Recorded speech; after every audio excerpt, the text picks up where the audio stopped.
Selamat malam Bapak, Ibu, Saudara-saudari yang dikasihi Tuhan kita Yesus Kristus. Terimalah salam dari HKBP Kernolong, HKBP tertua di Pulau Jawa.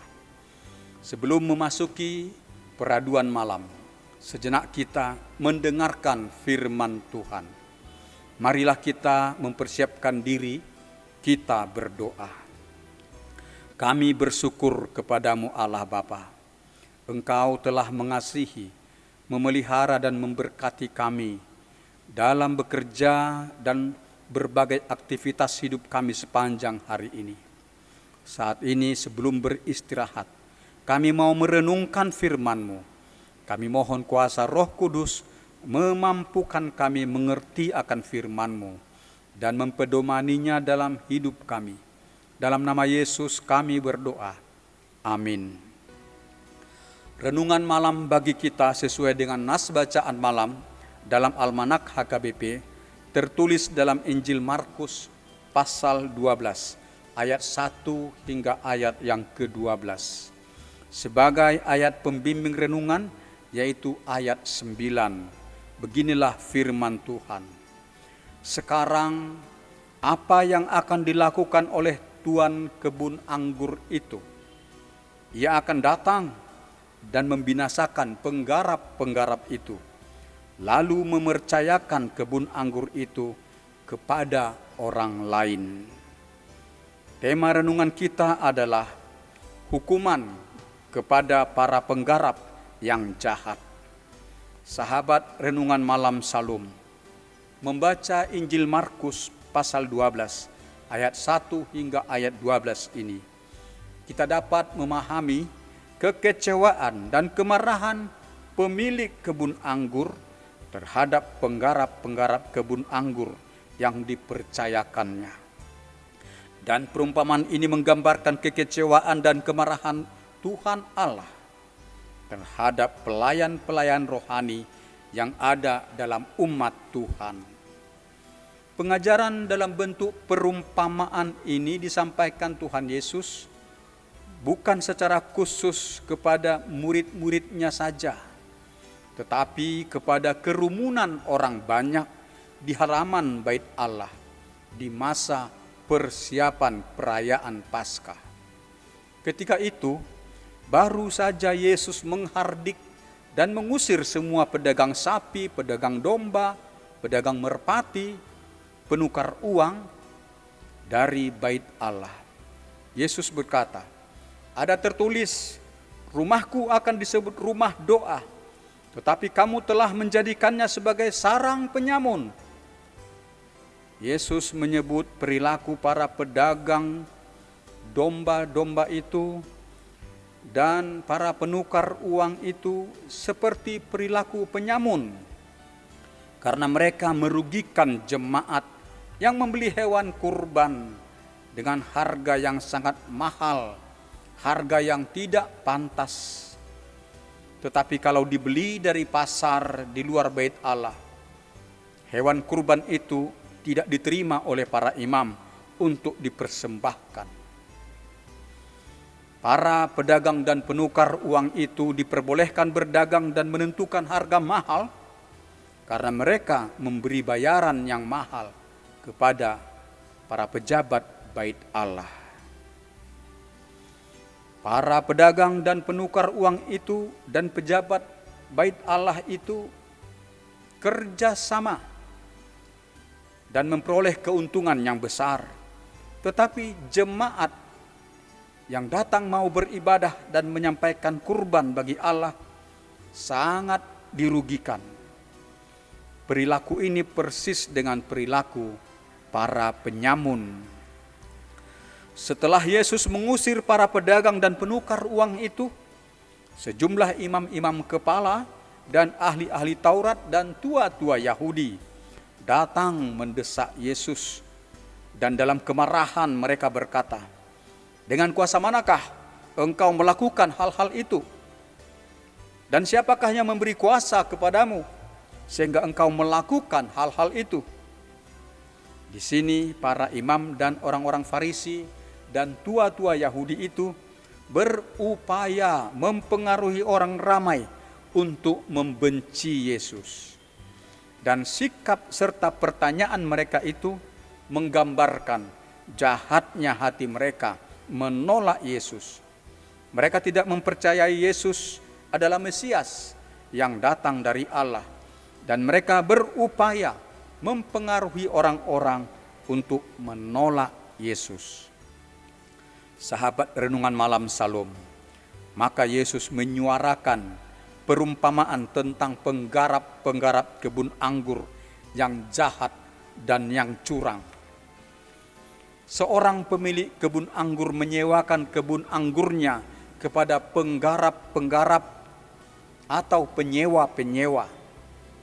Disepakati pemilik kebun anggur itu akan memperoleh sebahagian dari hasil kebun anggurnya. Maka pada masa panen, pemilik kebun anggur itu menyuruh seorang hambanya untuk meminta sebahagian dari hasil kebun anggurnya. Tetapi para penggarap-penggarap itu menganiaya hamba itu dan mengusirnya pergi dari kebun anggur itu dengan tangan hampa. Pemilik kebun anggur itu tidak segera murka terhadap penggarap-penggarap yang jahat dan curang itu, tetapi masih menyuruh hamba-hambanya yang lain beberapa kali dengan harapan para penggarap-penggarap itu akan bersikap baik dan akan memberikan sebagian dari hasil kebun anggur itu. Tetapi semua hamba-hamba itu pun mengalami aniaya, bahkan ada yang dibunuh.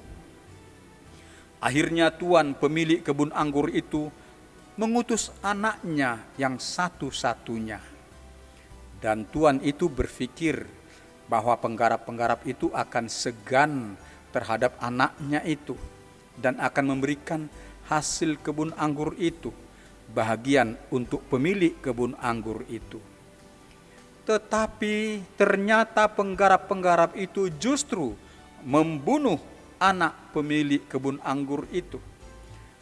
Dan mereka bermaksud untuk menguasai warisan si anak itu, yaitu kebun anggur itu.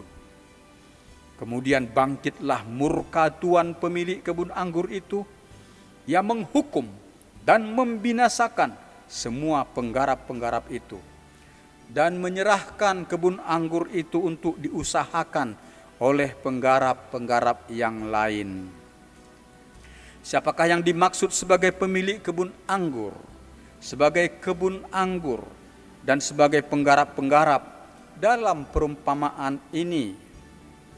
Pemilik kebun anggur itu adalah menggambarkan Allah. Kebun anggur itu menggambarkan umat milik Allah. Dan penggarap-penggarap itu adalah menggambarkan pemimpin-pemimpin rohani.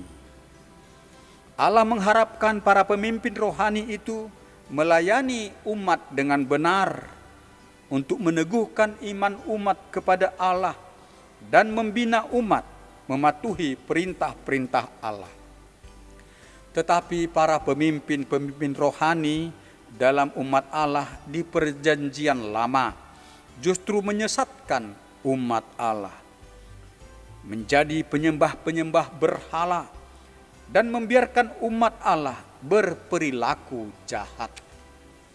Dan Yesus juga telah melihat dan mengalami betapa para pemimpin agama Yahudi itu, para imam, orang-orang Farisi, ahli Taurat, tua-tua, tidak menerima Yesus sebagai Mesias, dan mereka berupaya keras sedemikian rupa mempengaruhi orang-orang Yahudi untuk menolak Tuhan Yesus. Sahabat renungan malam Salom, dalam ayat 12 dikatakan bahwa para imam, orang Farisi dan tua-tua Yahudi itu mengerti bahwa diri mereka lah yang digambarkan oleh Yesus sebagai penggarap-penggarap yang jahat itu. Maka kemarahan mereka bertambah-tambah lagi dan mereka berusaha untuk menangkap Yesus. Tetapi mereka takut terhadap orang ramai yang akan marah kepada mereka. Lalu mereka pergi saja dari tempat itu membawa kemarahannya. Pertobatan atau perbuatan yang baik tidak ada pada diri mereka. Rasa takut akan Tuhan Allah tidak ada pada para imam kepala orang Farisi dan tua-tua Yahudi itu yang marah dan mendesak Yesus itu. Yesus yang berupaya memelihara kekudusan dan kemuliaan bait Allah dengan mengusir para pedagang ternak dan unggas dan para penukar uang yang jahat dan yang curang. Tetapi pejabat-pejabat bait Allah itu justru marah kepada Yesus. Mereka lebih takut kepada manusia daripada terhadap Allah. Itu nyata pada sikap mereka, di mana mereka tidak enggan hendak menyerang dan hendak menangkap Yesus.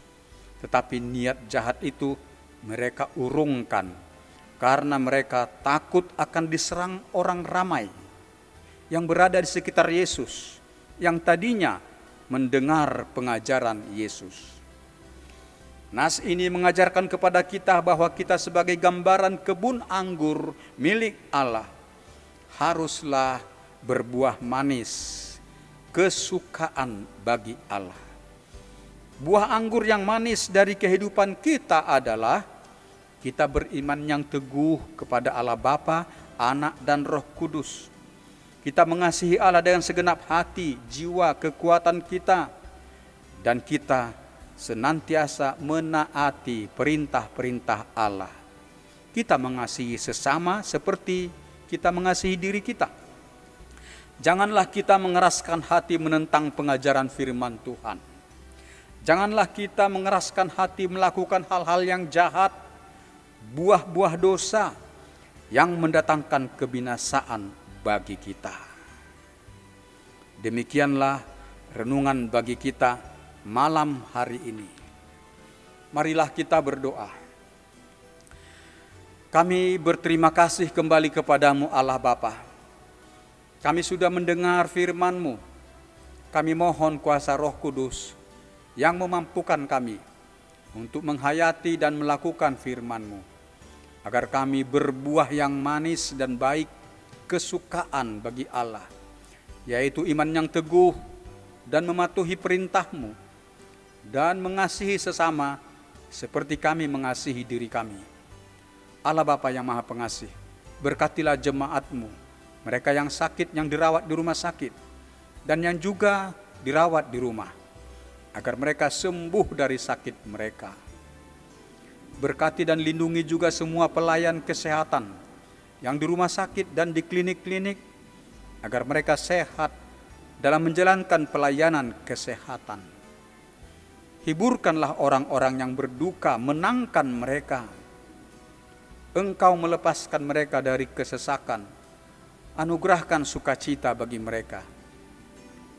Allah Bapa Tuhan kami, berkati anak-anak kami dalam masa-masa belajar mereka, agar mereka berprestasi yang baik. Pelihara hidup kami dalam istirahat malam hari ini, dan Engkau menjauhkan mara bahaya dari kami. Bangunkan kami esok pagi, dan persiapkan kami untuk beribadah minggu memuliakan Engkau. Terpujilah nama-Mu, ya Allah Bapa, dalam anak-Mu Yesus Kristus Juru Selamat kami.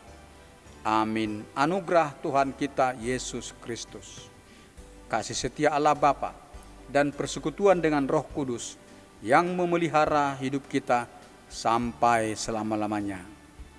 Amin.